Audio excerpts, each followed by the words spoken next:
सर्वं खल्विदं ब्रह्मासि त्वं साक्षादात्मासि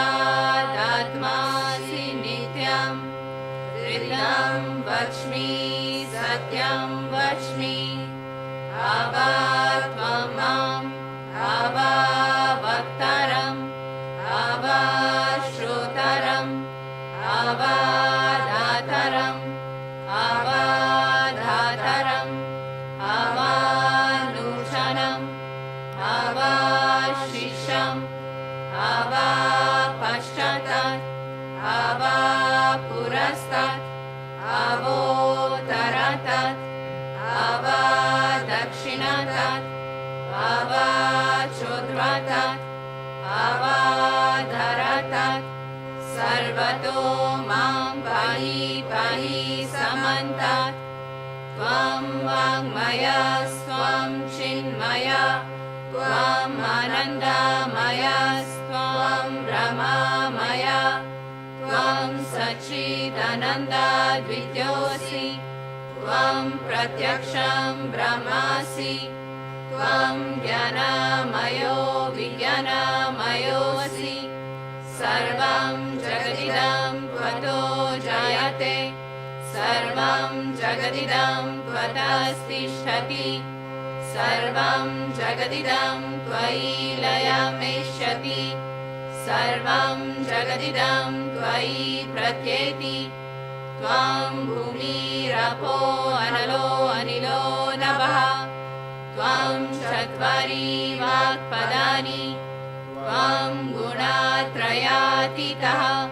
त्वं देहत्रयातीतः त्वं कालत्रयातीतः त्वं मूलाधारस्थितोऽसि नित्यं त्वं शक्तित्रयात्मकः त्वं योगिनो ध्यायन्ति नित्यं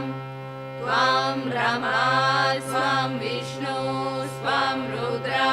स्वं इन्द्रा स्वं अग्नि स्वं वायु स्वं सूर्या स्वं चन्द्रमा स्वं ब्रह्मा भूर्भुवः स्वरों गणादीं पूर्वमुच्चार्य वर्णादीं तदनन्तरम् अनुस्वारः परातरः अर्धेन्दुलसितं तारेण रुद्धम् एतत् तव मनुस्वरूपम् गकारः पूर्वरूपम् आकारो मध्यमरूपम् अनुस्वाराश्चान्त्यरूपम् बिन्दुरुदररूपम् नादः सन्धानं सहिता सन्धिः सैषा गणेशा विद्या गणका ऋषिः निषद् गायत्री छन्दः गणपतिर्देवता ॐ गं गणपतये नमः एकदन्ताय विद्महे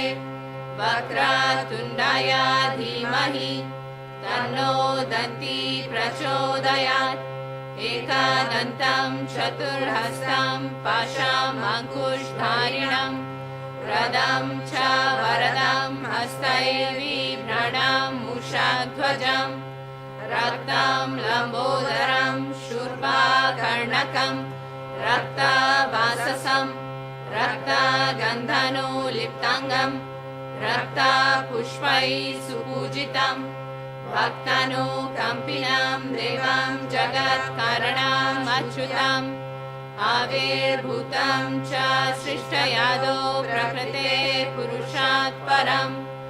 एवं ध्यायति यो नित्यं सः योगी योगिनां वरः नमो व्रातपतये नमो गणपतये नमः प्रमथपतये नमस्ते अस्तु लम्बोदराय एकदन्ताय विघ्ननाशिने शिवसुताय श्रीवरदामूर्तये नमो नमः साक्षात् श्री आदिशक्ति माताजी श्री निर्मला